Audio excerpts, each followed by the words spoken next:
De Santo Afonso, então, como pistas para o Bem Viver o Tempo Jubilar, e a gente tem um convidado especial que vai conversar ao vivo com a gente pela internet, é o Padre Rafael Vieira, que é missionário redentorista e diretor de projetos estratégicos da TV Pai Eterno. Ele já está aqui. Muito bom dia, seja bem-vindo, Padre.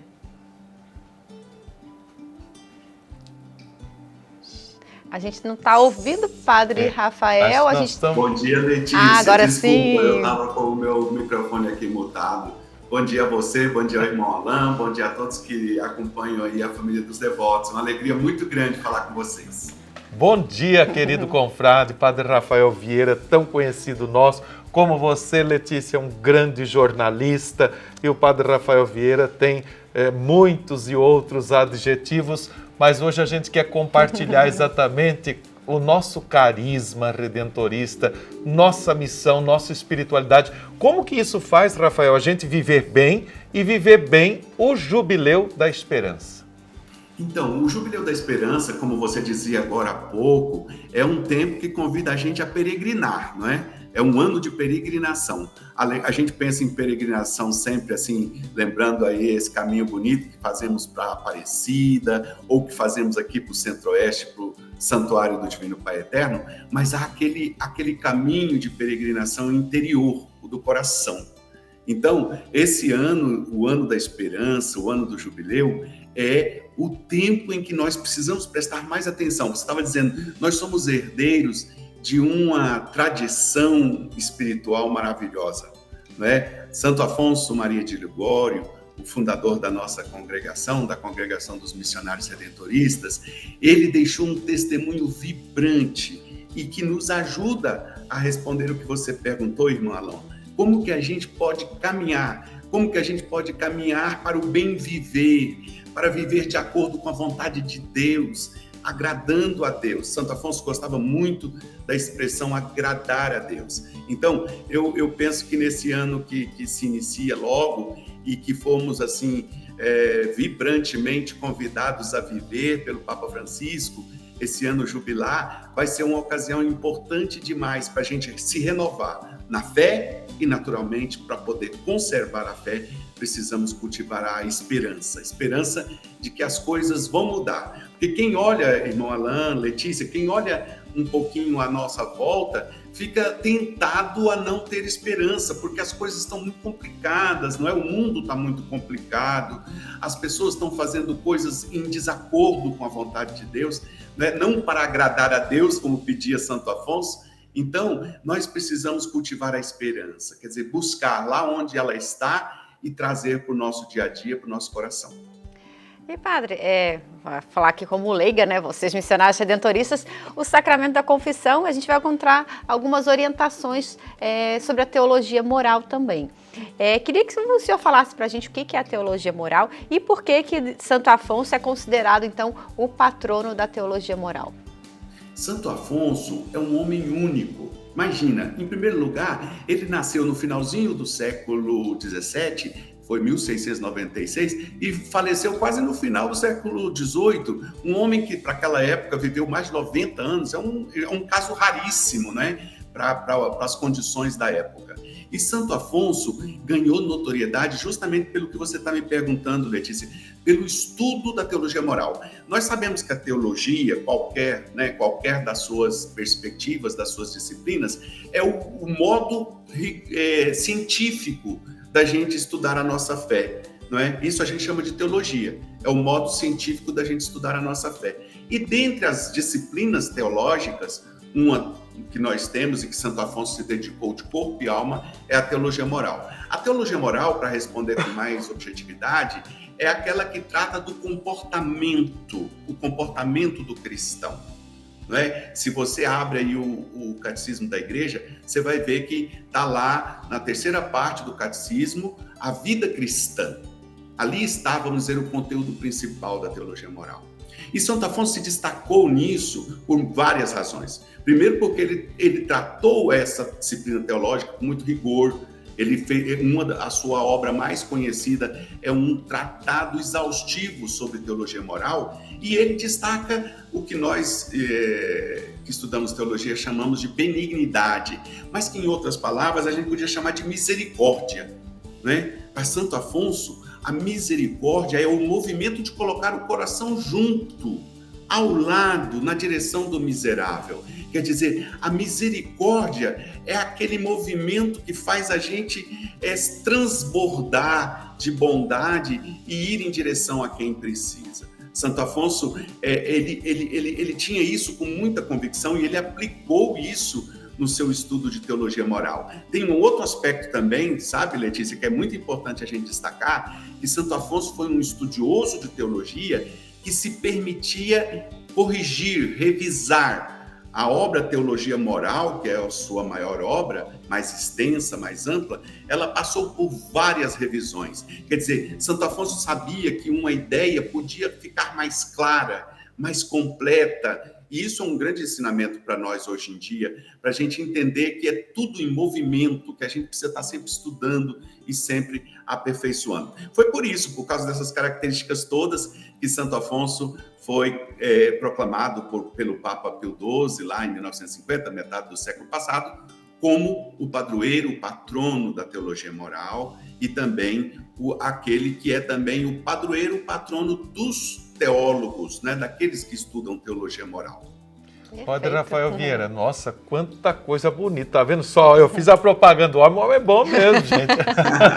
Como um legítimo filho de Santo Afonso, né? Agora, Padre Rafael, à luz desse carisma, à luz dessa teologia moral de Santo Afonso, pensando aí nesse aspecto, e gostei quando você dizia dessa misericórdia, dessa benignidade, o que nós temos que ter muito na nossa pastoral, que a igreja precisa ter cada vez mais. O Papa agora, no sínodo ali em Roma, dizia a igreja missionária, a igreja sinodal, e acrescentou a igreja misericordiosa. Então nós pensamos exatamente que é por causa das nossas misérias que a misericórdia de Deus nos abraça.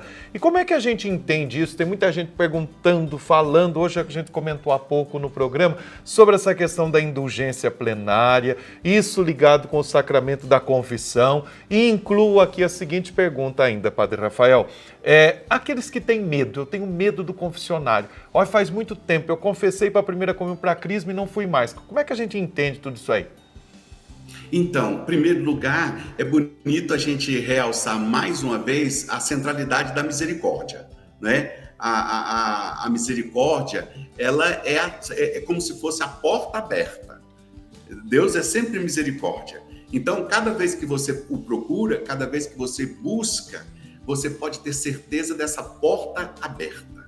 É Deus que nos convida, que nos abraça, que nos recebe sempre.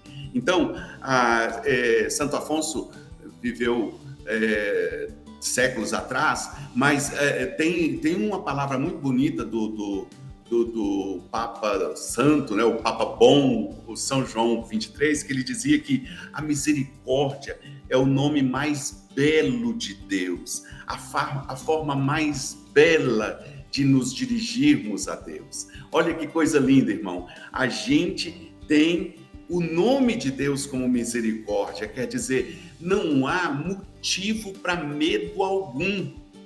A gente só pode ficar com medo quando a gente não conhece aquele a quem nós nos dirigimos. Mas nós conhecemos a Deus e Ele é pura misericórdia. O nome dele é misericórdia, como dizia o Papa. Então, nós não precisamos ter medo nenhum, muito pelo contrário. Se a gente sabe que está ali braços abertos para nos receber, quanto mais rápido a gente tem que ir lá para receber esse abraço. Então, a frequência na confissão, a ida ao sacramento da reconciliação é motivada dentro do coração da gente pela certeza da misericórdia de Deus. E Padre Rafael, para se confessar, precisa ser batizado? E como se preparar para uma confissão? Então, é preciso ser batizado porque a gente considera os 7 sacramentos numa coerência, num conjunto, não é? Não dá para falar de confissão se você não tem profunda disposição para os outros sacramentos. Então, é claro, precisa ser batizado. Agora, é preciso também que a gente faça sempre, e sempre lembrando, né, que é o próprio Deus que usa de misericórdia conosco, né? São Tomás de Aquino dizia, tem uma frase bonita dele que é assim: é o próprio Deus, é próprio de Deus usar de misericórdia. E isso se manifesta de modo especial sua onipotência. Às vezes a gente pensa que a onipotência divina, ela é somente uma expressão do seu poder de fazer coisas. Não, a onipotência é a própria misericórdia de Deus. Quer dizer, ele pode tudo, pode inclusive nos perdoar de tudo. E para a gente se preparar bem, Letícia, como você perguntou, eu penso que uma preparação remota, assim, permanente, que a gente tem que ter para a confissão, é a formação da consciência. Se a gente não cuidar disso, se a gente não olhar para o ensino do Evangelho e o que a gente faz, se a gente não cuidar da nossa formação da consciência, é claro que a gente vai chegar sempre despreparado para a confissão. Então, a preparação remota é a formação da consciência. E depois, aquela preparação prévia, aquela ali quase quando na hora que a gente vai para o confessionário, é o exame de consciência.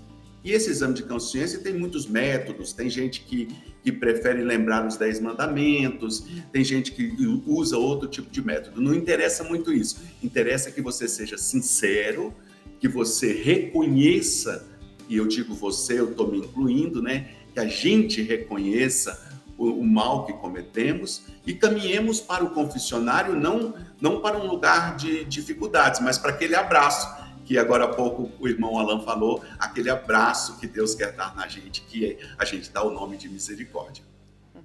Perfeito, Padre. Muito obrigada pela sua reflexão aqui, pelas suas explicações com a gente aqui na Família dos Devotos. Seja sempre bem-vindo para esse momento também de evangelização. Muito, olha, uma aula de teologia moral, viu, Padre Rafael Vieira? Vamos combinar mais. E Padre Rafael, um grande abraço. E agora, dia 12 de novembro, você está lançando um livro também aí pela nossa editora Redentorista aí de Goiânia, não é? Qual é o nome dele? Quem se interessar, quais são os contatos? Então, eu fico muito emocionado de vocês tocarem nesse assunto. A gente escreve esses trabalhos e publica com a intenção de levar para mais e mais pessoas uma palavrinha de ajuda, né? Esse meu livro, eu coloquei um título curioso que é Como Fazer um Detox Espiritual. Sabe por quê, irmão Alan e Letícia? E todo mundo que nos acompanha na Família dos Devotos?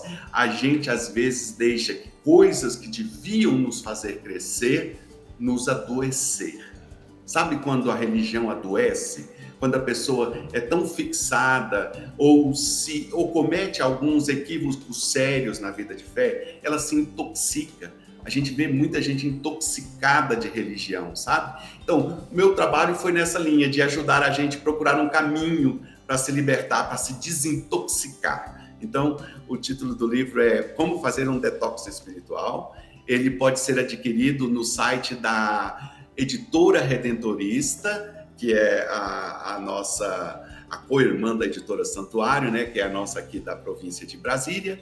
É um site fácil de achar, Editora Redentorista, lá tem como adquirir esse trabalho. E eu agradeço de coração vocês terem lembrado e também a todos que se interessarem, eu desejo que possam ter algum proveito para a sua vida.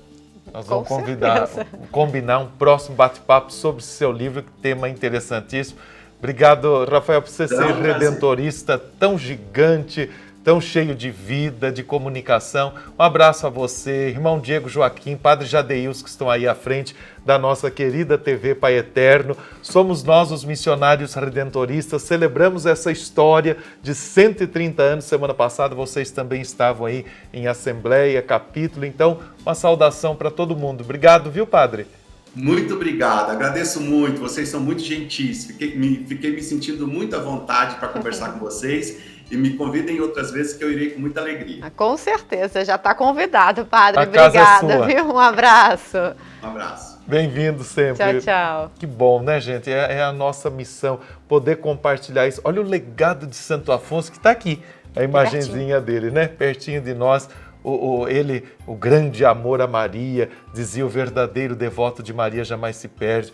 Ele que funda essa congregação lá em Scala, em 1732, nós estamos falando do século XVIII, toda aquela influência do jansenismo. E Santo Afonso vai falar: em Jesus a redenção é copiosa. É para falar dessa misericórdia. Então, gente, vamos escancarar a porta do coração, né? Para a esperança, para a misericórdia, para a gente viver bem esse ano santo. Que Exatamente. bom que... E o livro interessantíssimo aí do Padre Rafael Vieira, fica a dica. Exatamente, aí pela editora Redentorista, não é isso? Lá de Goiânia, isso mesmo. Isso mesmo.